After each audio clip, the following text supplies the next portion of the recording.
ভাই এইবার তোমাদের কৃষিকে প্রথম 100% কমন আসছে না? সবগুলোরই তো কমন আসছে ভাই, সিকি তো 100%। তুমি দেখো শুধু কৃষি না, সবগুলোর ক্ষেত্রে শুধু পদার্থবিজ্ঞানে আসে নাই, কেমিস্ট্রির প্রশ্ন ভুল আসছে, ঠিক আছে? তো সেই ধারাবাহিকতায় কি শিক্ষা দ্বিতীয় পত্রে সেরা শাসন নীতি সেরা। তোমার কাজ হলো কি ভাই, ভিডিওটা দেখবা, খাতায় নোট করে রাখবা অথবা স্ক্রিনশট দিয়ে রাখবা। এটাও ভালো লাগতেছে না, তুমি ভিডিওটা শেয়ার দিয়ে পিডিএফটা কালেক্ট করে নিও, ঠিক আছে? পিডিএফটা কালেক্ট করে যে টপিকগুলো দিছি এগুলো তুমি নিজে নিজে পড়ে ফেলতে পারো। যেগুলো বর্ণনামূলক লাস্টের অধ্যায়ে সেগুলো তুমি কি করতে পারো বলো তো ভাইয়া? চ্যাটজিপিটি দিয়ে দিবা, ও ব্যাখ্যাটা দিয়ে দিবে, ঠিক আছে? ওকে, তাহলে আমরা শুরু করি, ঠিক আছে? এই তো এটা সেই পিডিএফ। এখানের মধ্যে সিকিউর মধ্যে কি করতে হবে একটু দেখো। তুমি প্রথম অধ্যায়, দ্বিতীয় অধ্যায়, তৃতীয় অধ্যায়, অর্থাৎ 3টা অধ্যায় পড়বা। এই 3টা অধ্যায় পড়বা, এখান থেকে 5টা থেকে 6টা পেয়ে যাবা, ঠিক আছে?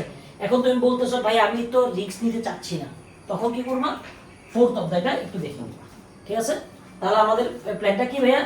প্রথম, দ্বিতীয়, তৃতীয়, ঠিক আছে? এরপরে না হয় 4th অথবা 5, দুইটা থেকে একটা দেখে নিবেন। এই 4টা অধ্যায় দেখে না, ঠিক আছে ভাইয়া? এখন আসো প্রথম অধ্যায়ের মধ্যে কোনগুলা পড়বা।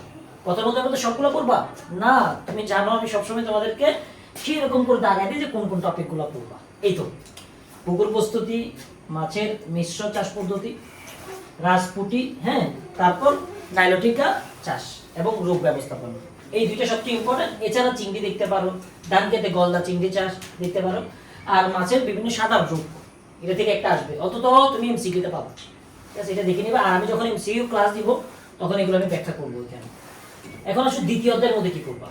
এই তো দ্বিতীয় অধ্যায়ের মধ্যে ভাইয়া এই তো পোল্ট্রি ব্যবস্থাপনা, এই টপিকগুলো দেখে নিবে, ঠিক আছে? এই টপিকগুলো দেখে নিবে এনাফ।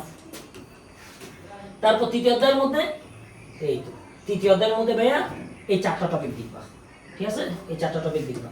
তোমাদের কিন্তু একটা কাজ আছে ভাইয়া, ভিডিওটা শেয়ার দিয়ে পিডিএফটা কালেক্ট করে ফেলবা। ভিডিওটা শেয়ার দিয়ে পিডিএফটা কি করে ফেলবা? কালেক্ট করে ফেলবা। তৃতীয় অধ্যায়ের মধ্যে এগুলো দেখে নিবা, ঠিক আছে? তৃতীয় অধ্যায়ের মধ্যে এগুলো দেখে নিবা। রোগ ব্যবস্থাপনা, জাত খাদ্য, ইউরিয়া, মোলাস্ট এবং দুধ উৎপাদন, ঠিক আছে? এখন তোমাদেরকে একটা কথা বলি, শোনো।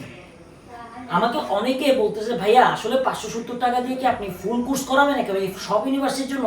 আমি বললাম হ্যাঁ। তো আজকে বললো যে না ভাই কেমনি সম্ভব, অনেকে তো এটার জন্য 15,000 টাকা নিচ্ছে। আমি নাম বলছি না কোনো কারণ নিচ্ছে, 15,000 টাকা নিচ্ছে, অনেকে 2,000 টাকা নিচ্ছে ফেলে দিলে, হ্যাঁ, অনেকে তো আবার 4,000 টাকা নিচ্ছে। তা আমি বললাম ভাই না, আমি তো 570 টাকা দিয়ে তো সবাইকে করাবো না, আমি শুধুমাত্র প্রথম 1,000 জনকে করাবো, এটা আমার একটা অফার, ঠিক আছে? তো এটা থেকে সব হবে? হ্যাঁ ভাই, আমার 2,000 টাকার কোর্সে যে ভর্তি হবে সে যে গ্রুপে থাকবে, যে 570 টাকা দিয়ে ভর্তি হবে সেও একই গ্রুপে থাকবে, অর্থাৎ দুজনের মধ্যে কোনো তারতম্য হবে না, ঠিক আছে? বিষয়টা বুঝছো? এখন আসো, তোমরা যারা এখনো ভর্তি হও না কিন্তু আমাকে বিলিভ করো, মনে হয় যে না ভাইয়ার সাজেশন থেকে তো 100% আসে, আচ্ছা ভাইয়ার এখানে ভর্তি হয়ে দেখি তো, মাত্র 570 টাকা না, দেরি হয়ে গেলে তো আমি অফারটা পাবো না। যারা ভর্তি হতে চাও তাড়াতাড়ি নাম্বার যোগাযোগ করবো, ঠিক আছে? এখানে আমি দিয়ে দিব, এডিটর দিয়ে দিব, ঠিক আছে? এখন চতুর্থ অধ্যায়ের মধ্যে কোনগুলো করবা? এই তো চতুর্থ অধ্যায় থেকে সামাজিক বনায়ন, কৃষি বনায়ন, নার্সারি ব্যবস্থাপনা, ঠিক আছে? তারপর বনের প্রকারভেদটা ইম্পর্টেন্ট, ঠিক আছে?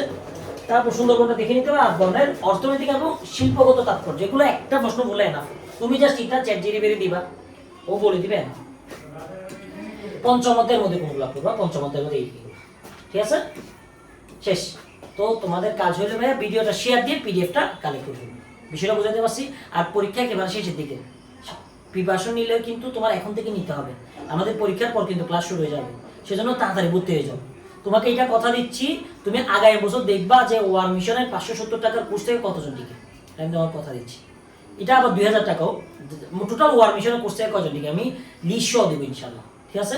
তবে আশা থাকবে যে ওইখানে তোমার নামটাও থাকবে। ভালো থাকো, সুস্থ থাকো, আসসালামু আলাইকুম।